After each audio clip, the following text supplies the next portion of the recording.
कूटनीति की कक्षा में भारत का सैटेलाइट, जिस दौर में दुनिया भर से देश सिर्फ अपने हितों की बात कर रहे हैं और दूसरे देशों के साथ मिलकर चलने से परहेज कर रहे हैं, उस दौर में भारत ने अंतरिक्ष में सबका साथ सबका विकास वाली नीति अपनाई है। अपने इसी सोच के साथ भारत ने कल कूटनीति की कक्षा में अपना सैटेलाइट सफलतापूर्वक स्थापित किया। इंडियन स्पेस रिसर्च ऑर्गेनाइजेशन यानी कि इसरो ने दक्षिण एशिया के 7 देशों का साझा सैटेलाइट लॉन्च किया। इसे साउथ एशिया सैटेलाइट नाम दिया गया है। That we have transported South Asia satellite, a communication satellite from Earth to geostationary transfer orbit. 5, 4, 3, 2, 1, 0, plus 1, 2, 3, 4, 5, 6, 7, 8, 9, plus 10 seconds.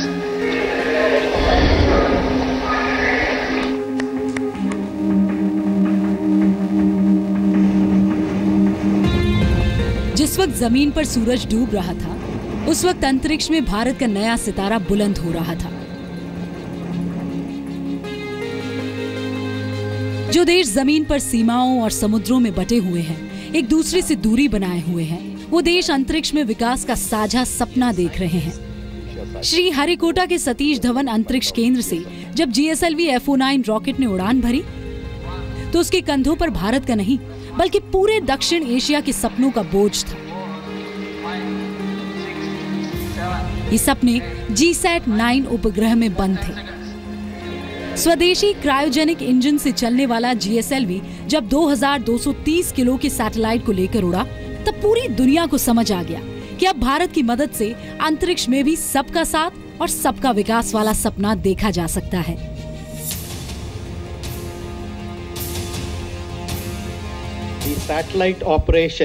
Satellite control और ऑपरेशंस को मास्टर कंट्रोल फैसिलिटी से नियंत्रित किया जाएगा। कुछ ही हफ्तों में सैटेलाइट जियो स्टेशनरी ऑर्बिट में अपने डेस्टिनेशन तक पहुंच जाएगा। नेपाल, श्रीलंका, बांग्लादेश, भूटान, अफगानिस्तान और मालदीव को ये सैटेलाइट न सिर्फ संचार की बेहतर सुविधाएं देगा, बल्कि टेलीमेडिसिन और टेली एजुकेशन के क्षेत्र में भी ये सैटेलाइट इन देशों की मदद करेगा। लेकिन खुदा न खास्ता कभी दक्षिण एशिया के इन देशों में कोई प्राकृतिक आपदा आ गई, तो भी ये सैटेलाइट किसी संजीवनी बूटी से कम नहीं होगा, क्योंकि GSAT-9 यानी साउथ एशिया सैटेलाइट की मदद से ये समझा जा सकेगा कि आपदा से किस क्षेत्र को कितना नुकसान हुआ है और कहां किस तरह की मदद पहुंचाई जाने की जरूरत है। डिजास्टर मैनेजमेंट के एरिया में एजुकेशन, टेली एजुकेशन जिसको बोलते हैं, टेली मेडिसिन, इन सब क्षेत्रों में बहुत फायदा होगा। दूसरी चीज़ ये होगी कि इनका कम्युनिकेशन इम्प्रूव होने से वहाँ की इंडस्ट्री भी इम्प्रूव होगी, क्योंकि अभी हमें वहाँ के टेरेस्ट्रियल रिसीवर सेट्स लगाने पड़ेंगे, ग्राउंड स्टेशंस बनाने पड़ेंगे। उसकी भी टेक्नोलॉजी हम लोग उन लोगों के साथ शेयर कर सकते हैं। तो एक तरह से एक बिजनेस रिलेशनशिप भी होगी, इकोनॉमिक ग्रोथ भी होगी और उनकी कैपेबिलिटी भी इम्प्रूव होगी, जिससे उनके इन सब क्षेत्रों में जो मूवमेंट आगे होगा उससे उनकी इकोनॉमिक ग्रोथ होगी। दक्षिण एशिया के इस साझा सैटेलाइट का सपना प्रधानमंत्री नरेंद्र मोदी ने वर्ष 2014 में देखा था। तब वो इस सैटेलाइट को सार्क के सभी देशों को समर्पित करना चाहते थे, लेकिन आतंकवाद के ब्लैक होल में समा रहा पाकिस्तान इसके फायदे नहीं समझ पाया और इस प्रोजेक्ट से अलग हो गया। हम एक सार्क सैटेलाइट लॉन्च करके हमारे सार्क देशों को एक अनमोल नजराना पेश करें, ताकि उनके कल्याण में हम भी भागीदार बने। Today I ask our space community to take up the challenge of developing a SAARC satellite. Pakistan ने टेक्नोलॉजी की जगह टेरर को चुना, डेवलपमेंट की जगह डिस्ट्रक्शन को चुना, विश्वास की जगह विश्वासघात को चुना और नतीजा ये हुआ कि आज 3 वर्ष बाद जब भारत की अगुवाई में 7 देश अंतरिक्ष में एक सैटेलाइट को साझा कर रहे हैं, तब पाकिस्तान जिहादी विचारों वाली मिसाइलों की मारक क्षमता बढ़ाने में लगा है। 2 years ago, India made a promise to extend the advanced space technology for the cause of growth and prosperity of our brothers and sisters in South Asia. The successful launch of the South Asia satellite marks the fulfillment of that. South Asia satellite has been successfully South Asia satellite के कामयाब launching ने भारत को अंतरिक्ष की दुनिया का नया boss बना दिया है। जिस दौर में चीन दक्षिण एशिया में अपना प्रभाव लगातार बढ़ाने की कोशिश कर रहा है, उस दौर में अंतरिक्ष में सबको साथ लेकर सबका विकास करने की भारत की पहल की तारीफ खुद चीन भी कर रहा है। ये GSLV रॉकेट की 11वीं कामयाब उड़ान थी और लगातार चौथा कामयाब मिशन। भारत अंतरिक्ष की गहराइयों में ले जाने वाली तकनीक को हर दिन बेहतर बना रहा है और इसरो की कोशिश है कि वर्ष 2021 और 2022 में एक रोवर मंगल ग्रह पर उतारा जाए और एक मिशन शुक्र ग्रह पर भेजा जाए, जबकि पाकिस्तान वर्ष 2040 तक भी रॉकेट और सैटेलाइट की स्वदेशी तकनीक विकसित नहीं कर पाएगा। Lift off. अल्लाहू अकबर, अल्लाहू अकबर।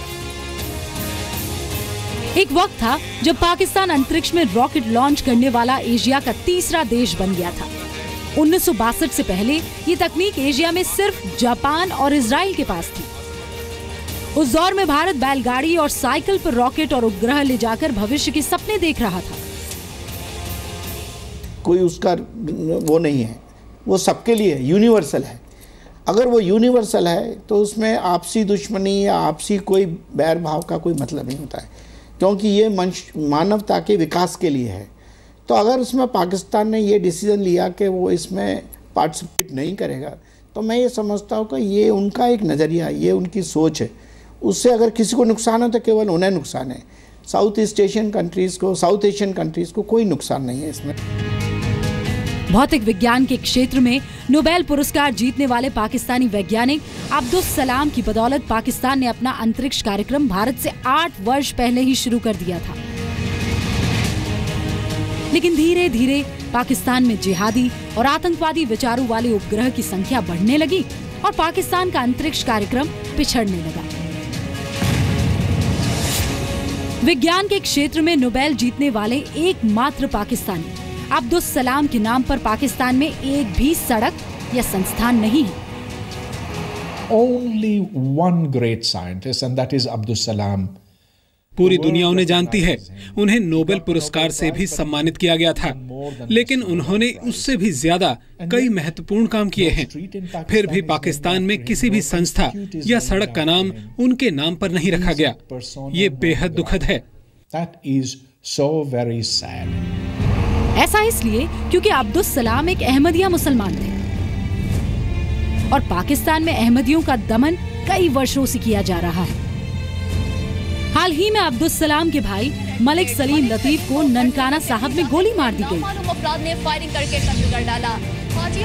इस हमले की जिम्मेदारी लश्कर ए जांगवी नाम के आतंकवादी संगठन ने ली थी। नामालूम अफराद ने फायरिंग करके उनको मौके पर कत्ल कर दिया और वो जान बहक हो गए।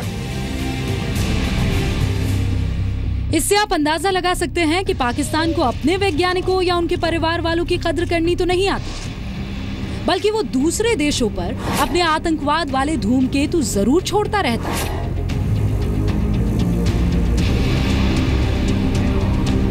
बहरहाल साउथ एशिया सैटेलाइट 7 देशों को साथ लाने का प्रयास है, तो चीन और पाकिस्तान जैसे देशों को जवाब। Historic day for south Asia. Hyderabad से प्रसाद भोसेकर के साथ रेवती, जी मीडिया, श्रीहरिकोटा।